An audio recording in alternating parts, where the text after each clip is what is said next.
1757 সালের 30 জুন পলাশীর প্রান্তরে নিভে যায় বাংলা, বিহার, উড়িষ্যার স্বাধীনতার সূর্য। বলা যায় ভারতবর্ষের স্বাধীনতা অস্তমিত হয় 1757 সালের 30 জুন সকাল 8টার দিকে যুদ্ধ আরম্ভ হয়। ক্লাইভ ছিলেন সাহসী সেনাপতি। তার বাহিনী ইংরেজ সেনাদের সাহস ও দক্ষতা ছিল নবাব বাহিনীর চেয়েও এগিয়ে। তবে সিরাজউদ্দৌলার সেনা ছিল কোম্পানির কয়েক গুণ। সেই বাহিনীতে যুক্ত ছিল ফরাসিরাও যোদ্ধা হিসেবে, যারা ইংরেজদের চেয়ে কোনো অংশেই কম নয়। কোম্পানির সেনারাও সিংহভাগ ছিল এই দেশে।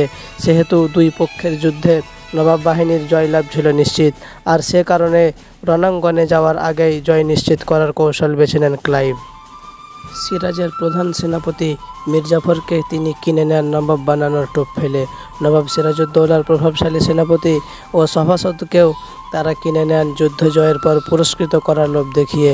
নবাবের স্বজনদেরও অনেকেই ইংরেজদের পক্ষ নিয়েছিলেন।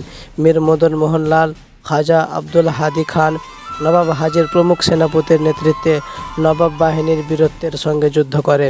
তবে প্রধান সেনাপতি মির্জাফর, ইয়ার লতিফ ও রায় দুর্লভ রামের অধীনে নবাবের প্রায় 2/3 সেনা নিষ্ক্রিয়ভাবে দাঁড়িয়ে থাকে।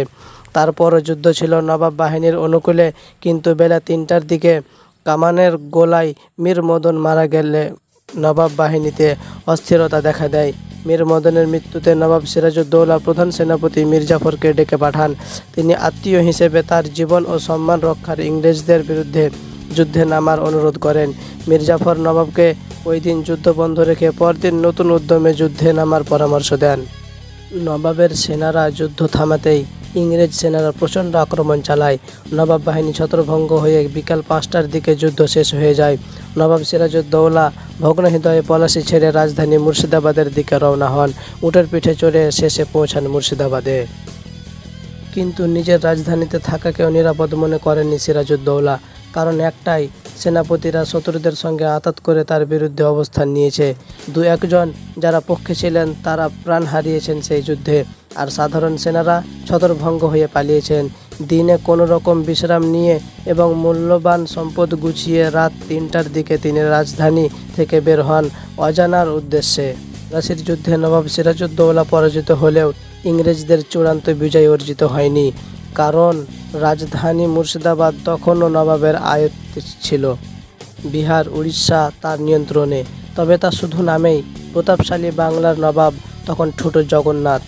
ঢাল নেই, তলোয়ার নেই, নেই নিধিরাম সর্দার। তাই পলাশীতে নবাব বাহিনীকে হারানোর পর তড়িঘড়ি রাজধানী মুর্শিদাবাদ দখলের উদ্যোগ নেয়নি ইংরেজরা। সিরাজউদ্দৌলা 20 জন ভোর রাতে রাজধানীতে পালিয়ে গেলেও ইংরেজ কিংবা মির্জাফর বাহিনী তার পিছু নেয়নি। ভাবটা এমন, নবাব পালাবে কোথায়? সেদিন রাতটা পলাশীর প্রান্তরে কাটার রবার্ট ক্লাইভ ও মীর জাফর। সকালবেলা পলাশী যুদ্ধের বিজয় সেনানায়ক রবার্ট ক্লাইভ মির্জাফরের শিবিরে চিঠি পাঠান।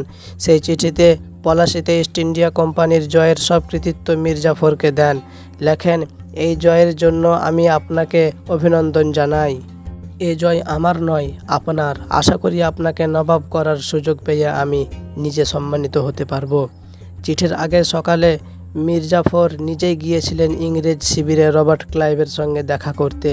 ইংরেজরা সিংহাসনের লোভ দেখিয়ে মির্জাফরকে দিয়ে নবাব সিরাজকে ঘায়েল করলেও তারা কথা রাখবে কি না সে বিষয়ে উৎকণ্ঠায় ছিলেন মির্জাফর। ইংরেজ সেনারা মির্জাফরকে নিয়ে যায় কর্নেল ক্লাইভের তাঁবুতে। ক্লাইভ মির্জাফরকে বলেন, আপনার এখনই রাজধানী মুর্শিদাবাদের দিকে রওনা হওয়া উচিত। রাজধানী নিজের কবজায় আনুন। আপনার সঙ্গে কর্নেল ওয়াটসও যাবেন। মির্জাফরকে সঙ্গে মুর্শিদাবাদ অভিমুখে রওনা দেন রবার্ট ক্লাইভ।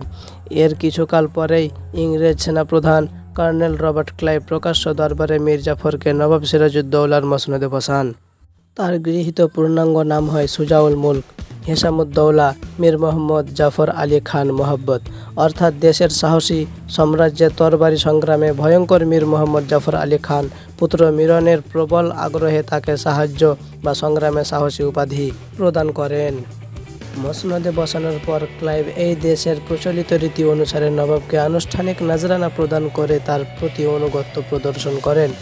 মির্জাফর ও লর্ড ক্লাইভ তাদের বাহিনী সহ রাজধানী মুর্শিদাবাদে এসে দেখেন সিরাজউদ্দৌলা নেই। মির্জাফরের ছেলে মিরন সিরাজের খোঁজে চারিদিকে লোক পাঠান। সিরাজউদ্দৌলা ছদ্মবেশে রাজধানী থেকে বেরিয়ে যান। সঙ্গে নেন কিছু বিশ্বাসী আত্মীয় আর কয়েকজন হিজড়া। রাত ৩টায় স্ত্রী লুৎফুন্নেসা আর কয়েকজন ঘনিষ্ঠকে পর্দায় ঢাকা গাড়িতে বসানো হয়। সোনা জহরত যতটা সম্ভব নিয়ে তারা প্রাসাদ ছাড়েন। মুর্শিদাবাদ থেকে প্রথমে ভগবান গোলা গিয়েছিলেন সিরাজউদ্দৌলা, কিন্তু সেখানে থাকা নিরাপদ মনে করেননি নবাব সিরাজ।